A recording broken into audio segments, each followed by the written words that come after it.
All right, everyone, we're back here, Cyberpunk Holiday. Today we're looking at Nintendo Power, November Volume 2, 42 of 1992. When this came out, I was 5 years old. Super Star Wars Challenge the Dark Side. So this, really quickly before I open this, I just want to say that, maybe people are here for the comic book content, maybe people here for, the magazines. We're going to do a mix of both. Thankfully, in Nintendo Power, there are comic books, so we will have that today along with the magazine. And already at the beginning, you have this really funny, the colors on this, I mean, man, people really trusted yellow and green back then. I mean, remember the cover to Zombies Ate My Neighbors?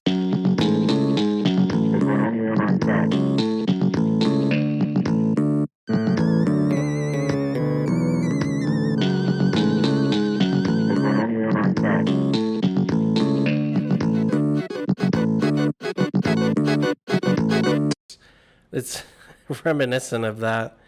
Join the club, though. Nintendo Power. Let's see how much it is. For 24 issues, $30. But that's 2 full years. So 1 full year, $15. That's actually not a bad deal. That's like $1.50 or $1.25 or something for a year.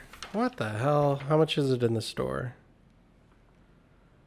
$3.50 if you buy it in a store. So they really, man, that's not a lot at all. I wonder how much postage was in 1992. But that's pretty cheap. Good on you, Nintendo.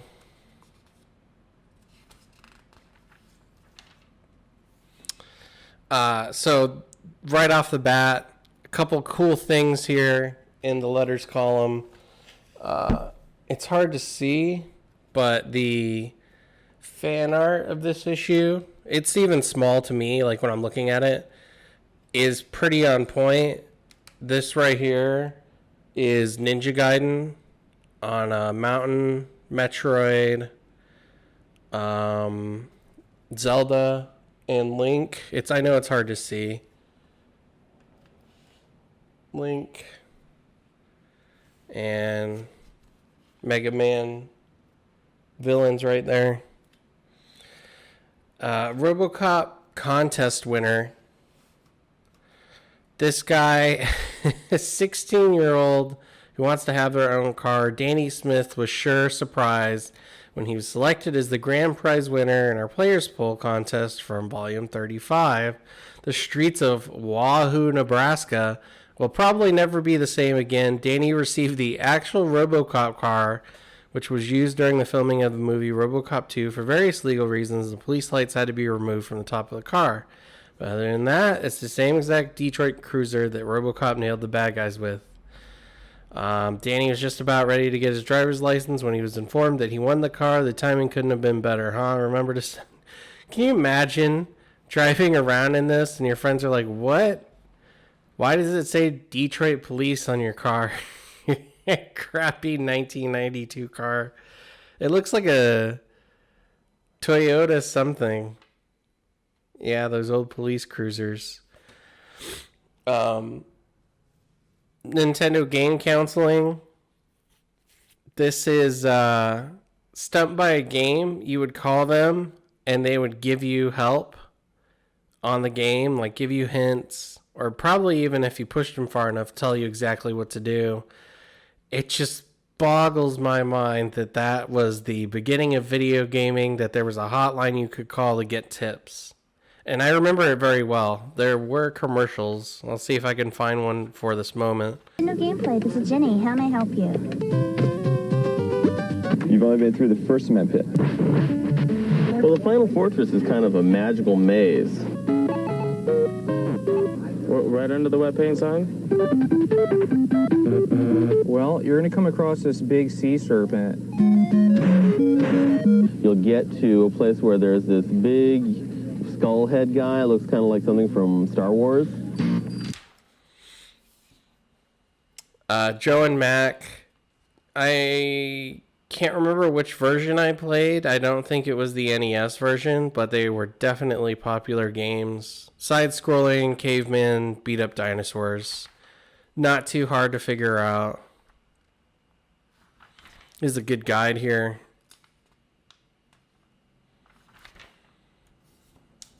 Street Challenge, Crash and the Boys. It's kind of like a edgy track and field, I want to say.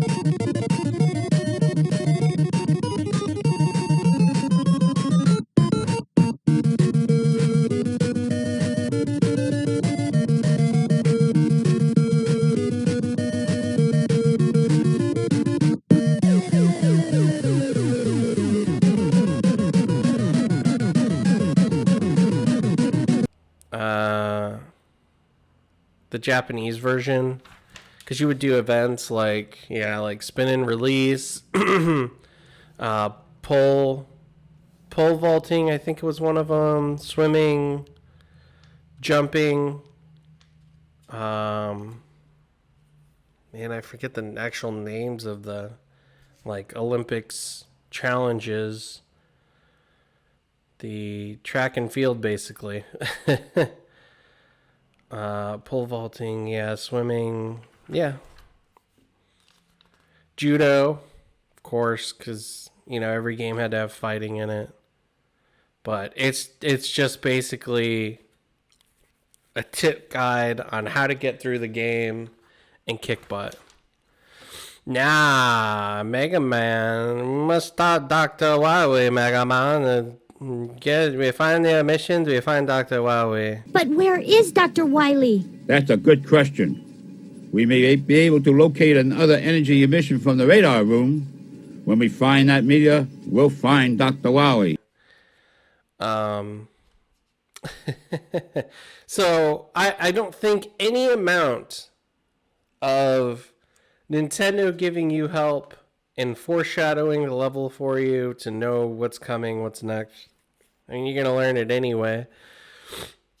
I guess a couple of these things could come in handy. Like when you fall down the shaft, hold left, you Mega Man reach the 1-up, things like that. I mean, you're probably going to figure it out anyway.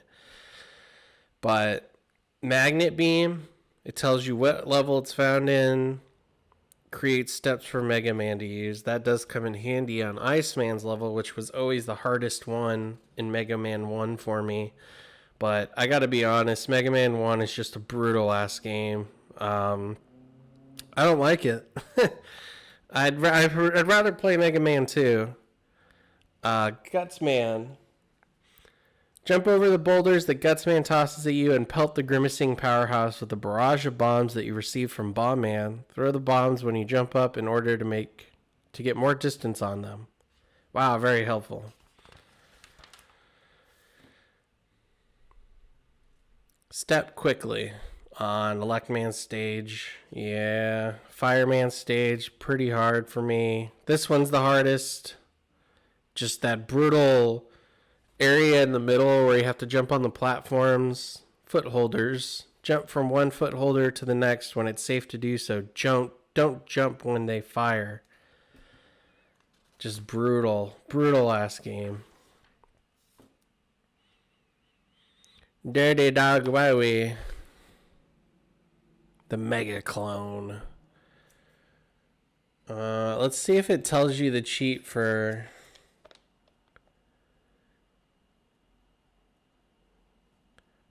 here's the best tip of the game. Fire off an elect beam at Rockman's eye. Repeatedly hit the select button. The beam will slowly pass through Rockman's eye. It'll score several hits on its way through. If your shot is aimed and timed perfectly, one shot will do him in. So yeah, it does have the pause and unpause, basically the cheat of the game to get past. It's not Rockman though, right?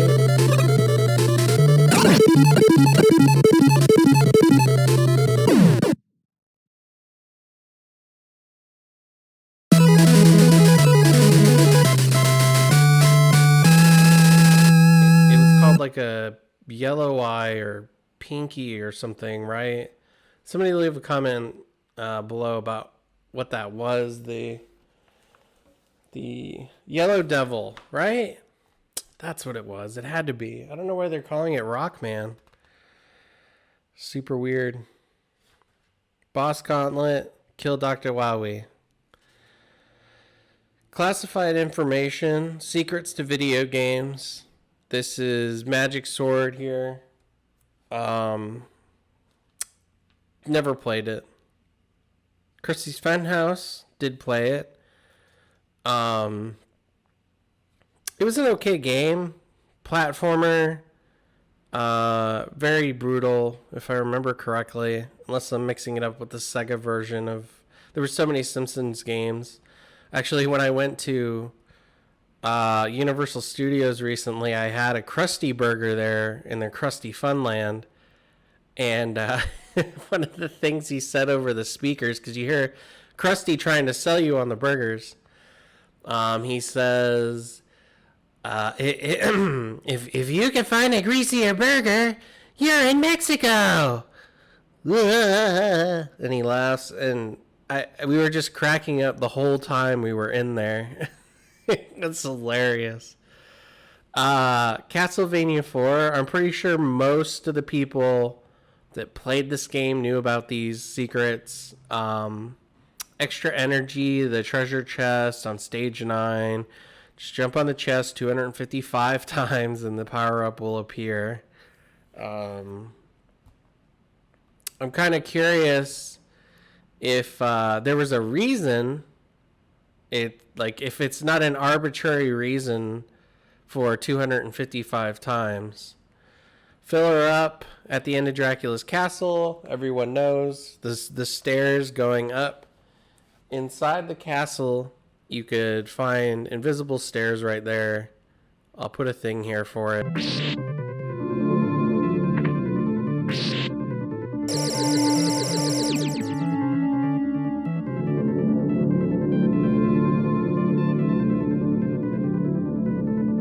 So you know what I'm talking about.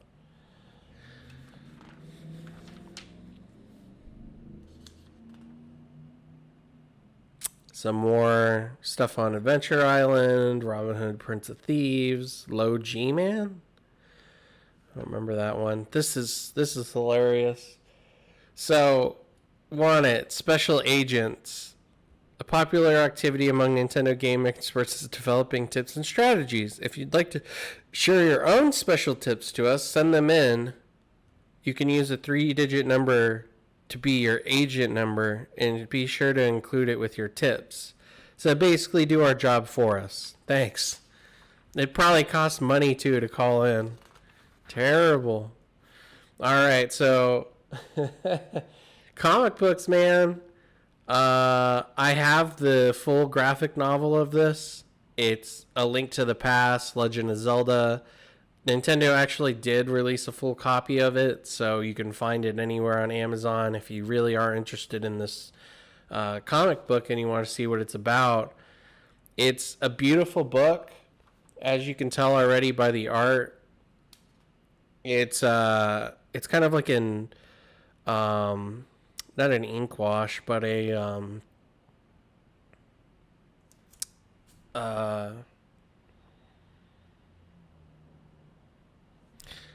it's like a watercolored comic book that it looks like somebody used watercolors down and then put the art over it, like an acetate to get that effect. But you could tell by the art that's what they used, and that's pretty good for a Nintendo comic book. That's exactly what I would have done as well to get across the kid-friendly feeling and sensation of these comic books. I would have done the exact same thing.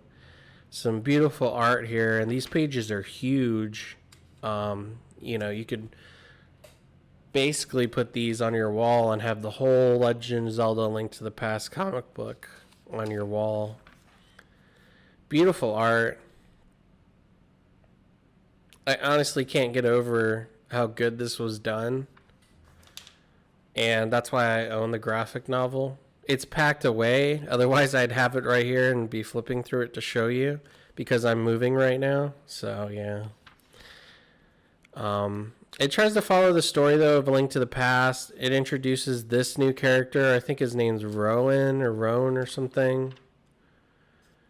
Great. Look at that. The looming figure of Ganon coming out of the sorcerer, just like in the game, having possessed, trying to come back, and hovering over Link here and Zelda. It's just great. Let me see. I really want to know that character's name, though. Agamemnon, that's the sorcerer, I think. I know it says it right here. Rome, that's his name. Roam. Beautiful art. Flintstones on Game Boy Advance. The levels look short as hell because, man, it's like it's a different level for each page, and there's just like a little blurb here about each of them. So doesn't look too hard. I'm guessing whoever did this was like, man, thank God I got this game this month. Everyone had this. Super Mario Land 2, 6 golden coins. I can't remember if it's a sequel or a prequel to Super Mario Land. I guess it's a 2, so that would give it away. But, you know, it's the era where they would just slap a 2 on anything, so... Yeah, I don't remember. But, great game. I love the art here for the map of the game, too. I wish... I could go back in time and just relive these moments of playing these games for the first time. The magic of Nintendo was strong in this era. I can't even explain it. I mean, these games just blew people away, including me. Great stuff. I love this. I love the the vines going around here on the outside. Good stuff. Track and field, if I remember correctly. Shitty game. WWF Superstars 2, man. I played these games. I don't think they were good, if I remember correctly. I mean, they were pretty basic, right? You just had a 2D bitmap wrestlers going around, and you had 2 buttons on your controller. I mean, what? It was grapple and hit, right?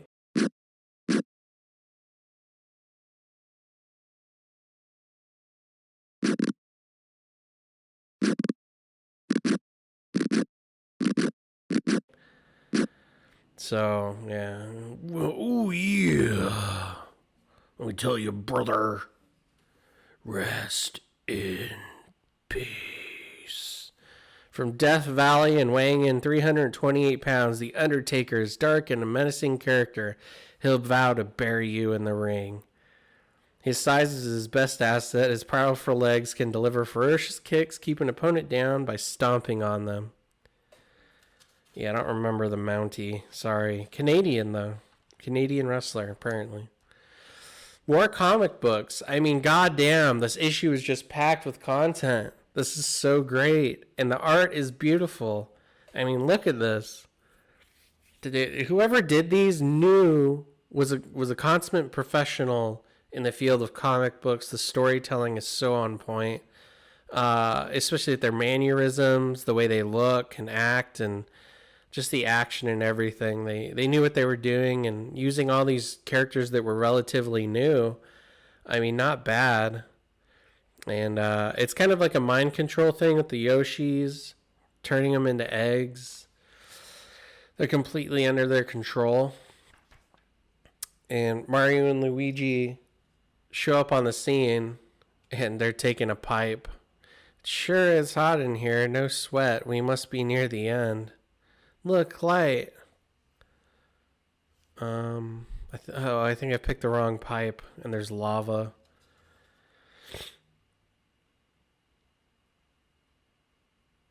Good stuff, man. I love the art in these. I wish Nintendo would release the graphic novel with all the Mario comic books like they did the Zelda one, which I know at some point even Valiant Comics actually had put out Mario and Zelda comic books, but I think they were based on the cartoons and not on the games.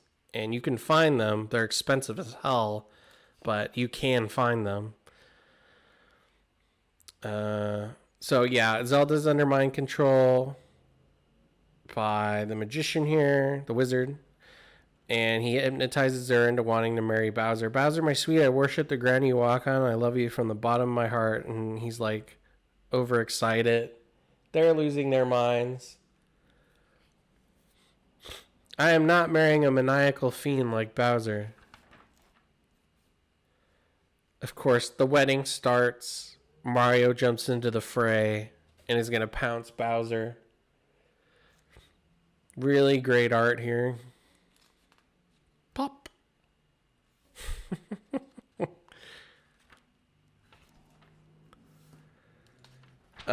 Counselor's Corner. How do I get in the upper doors in level 2?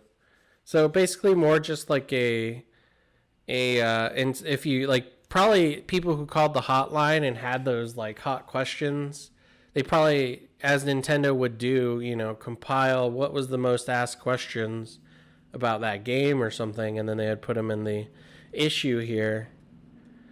Where do I get the flute? In A Link to the Past. Obviously, all of this content is just expired in the way that now we have YouTube and the internet. But before there was the internet, you know, you had to buy a magazine to figure things out, or call the hotline in this case. That was just the way it worked back in the day. King's Quest, Mega Man Dr. Wily's Revenge. What is the best order to fight the first 4 bosses? As any Mega Man fan can tell you, there's a right way and there's a suicidal way to take on a Robot Master in each stage. Elect Man should be the first one on your list. Okay, so just like Mega Man 1. What is the best order to fight the last bosses? Powerful game help is one call away. Write to Counselor's Corner or call Nintendo Gameplay Counselors. Again, pushing that hotline number. Mythic Quest, man, you know, when I was in my, I want to say early 20s, I rebought a Super Nintendo. This was one of the games I bought. It was the only console I had. I think at the time that was during the recession or something, and work was extremely hard to find. I was working 2 different jobs part-time, and yeah, it was all I had to entertain myself with. Eventually I got like Guitar Hero and a bunch of other stuff of that time, but this game saved my life for, I want to say, a good 3 to 6 months. This is all I played. People get down on it because it's a linear Final Fantasy game. Personally, I can't put it over enough for just being the game I needed at that time. And I still think it was fun. And in the end, all Final Fantasy games are kind of linear in the fact that you, aside from side missions, you are basically on a path to just follow the storyline, you know. All games are linear in that way, in that fashion, but this didn't give you the chance to explore the world, is basically what it was. You just had to go from square to square to square, and you know, and I mean, it had a little bit of open worldness to it, kind of, but if I remember correctly, this was pretty straightforward Final Fantasy. People got down on it for that. So yeah, this is kind of a guide to certain parts of it. I don't know why you'd need any of it, but yeah. Force is with you, Super Star Wars. God, all the Star Wars games on Super Nintendo were brutal as hell.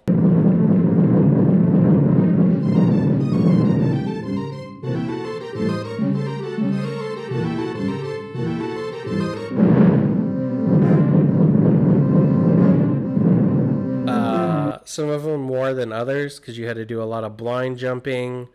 Enemies had insane amount of health. You had to jump around.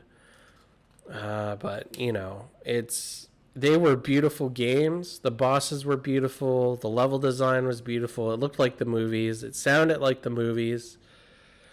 But I could never get past, like, I never got inside the Sandcrawler as a kid. I would always die on the Dune Sea or Tatooine level 2 here in the speeder. That's how bad it was. Of course, I was a kid, but I think I made it further in Return of the Jedi. Or maybe it was Empire. One of them was slightly easier, and I played it at my cousin's house. But and then if you didn't have codes, you know. I don't think these games had codes. One of them did, maybe. Good stuff, though.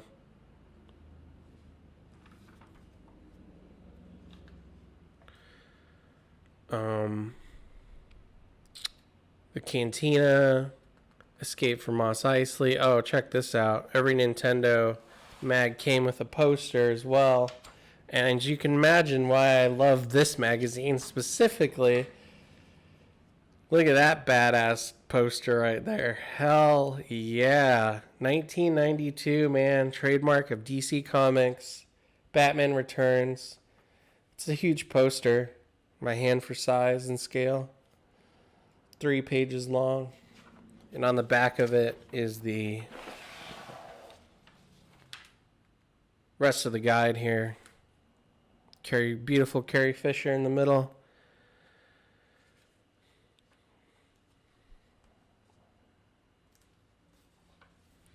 Very cool. I want to take it out, but at the same time, you know what I mean? Kind of want to leave it in.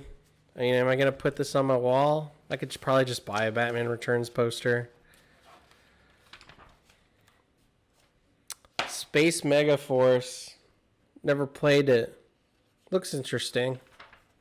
Maybe it's garbage, though. This was certainly the period where any game could be garbage. Axelay. I remember the art of this was always in a magazine. They pushed this game pretty damn hard. Also a game that looks beautiful for the time and period. This guy was everywhere. People from back then will remember this. And this guy being in this monster, Whaler, being in the magazines back in the day. Faceball. I think a friend had it, played it for like 5 minutes, got bored. Top 20 games. Number 1, Super Mario Bros. 3.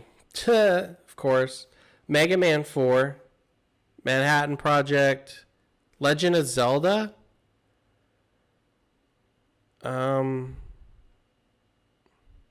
of Zelda, I'm guessing it's the NES Legend of Zelda, Battletoads.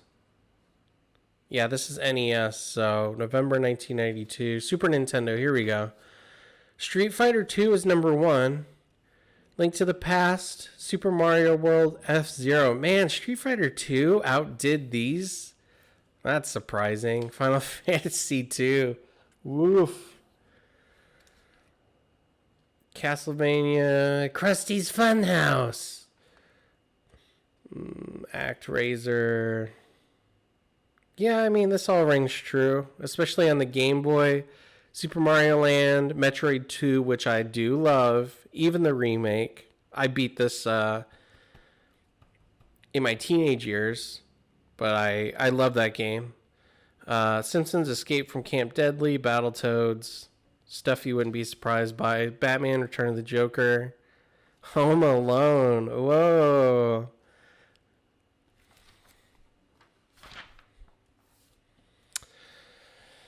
Players picks.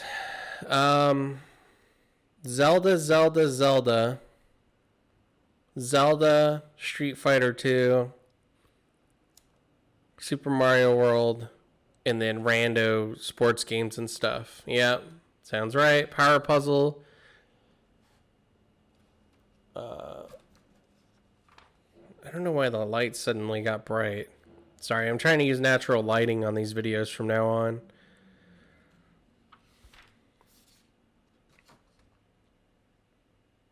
Subscribe.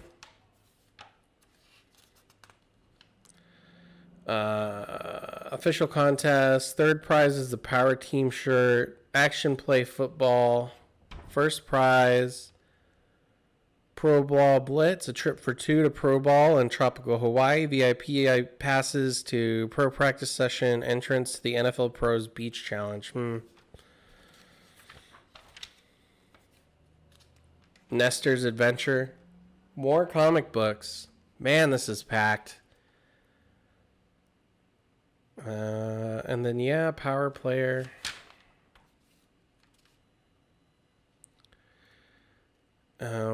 Three guys' opinions on the recent releases of video games. Nothing too great here. Some trash stuff, though. Universal Soldier. I can only imagine.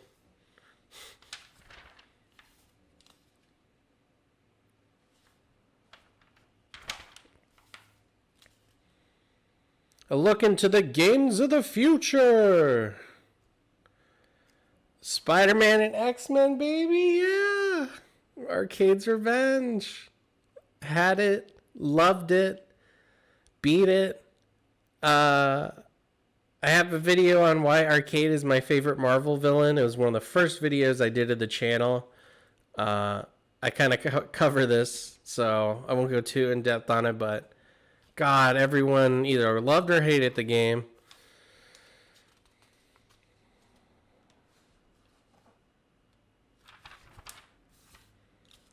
Batman Returns on NES. Most people played the Super Nintendo version. They didn't know there was one on NES. It was hard to find. I don't remember seeing it for rent in any of my game stores or to buy. Mega Man 4. I think everyone saw the Mega Mans at Blockbuster or wherever you went to get your stuff. Next issue, we're covering Batman Returns, Arcade's Revenge. That must have been a fun issue. Power cards would be included with every issue. So we got Smash TV, Battletoads, Super Mario Bros. 3, Faceball 2000, Dino City, and Prince of Persia. Smash TV, fun, mindless game. I'm so glad I still have these power trading cards in the back. Good stuff. And they give you kind of stats and stuff.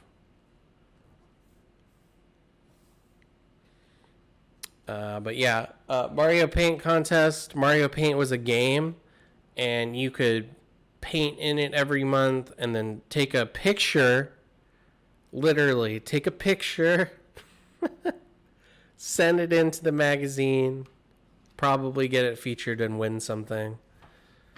That is the in November issue, volume 42, Nintendo Power Super Star Wars issue. It's just so jam-packed with stuff, man. You had 3 comic books, a guide of everything, posters, reviews, upcoming games, information, tips on how to beat everything. I mean, Nintendo Power back in the day was like, we're going to do it all. And they sure did. Everyone, please don't forget to like, share, subscribe. I need more subscribers. I recently got a bunch from the Resident Evil 2 issue. If you haven't seen the Silent Hill episode, please go watch that. Not many people did for whatever reason. The Resident Evil 2 one did really good. I'm in the process of moving. There's not going to be quite a delay in content, but I am developing a huge video on the Hellraiser comic books. Surprise, surprise. And it's going to be kind of like a dramatic reading of some of the stories. So look forward to that. More comic stuff is coming. And I have like one more issue of Nintendo Power and PlayStation Magazine. All the stuff is coming. Thanks anyways. Have a good day, everyone.